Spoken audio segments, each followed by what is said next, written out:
ang inyong frasya ng Pilipino. Nagpabalita at naglilingkod sa inyo saan man sa mundo. Mula noon hanggang ngayon, hindi pa rin tumitigil sa pagbabantay ang inyong frontier ng Pilipino at hindi tumitigil sa pagsabay sa panahon ngayong 2023. Salubungin ang mas makabago, mas makabay at mas makabuluhang pagbabantay. Sama-sama nating ipagsalubong ang simula ng pagbabago sa ika-24 ng Abril. New Frontier!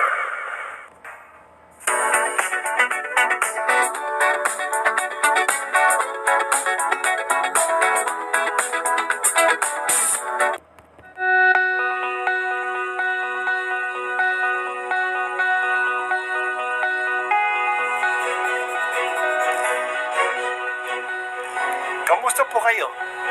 Bago po ang lahat, first things first.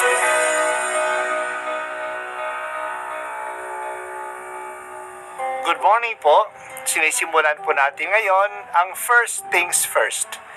At dito po, tinatalakay natin sa unang bahagi ng umaga natin ay ang first readings na binabasa po sa banal na misa.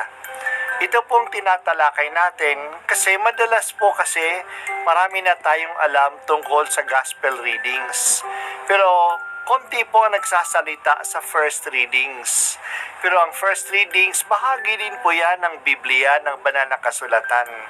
Kaya susubaybayan po natin ang mga first readings, basahin po natin at kuminsan kailangan ng basahin ng 2 o 3 beses bago maintindihan kasi hindi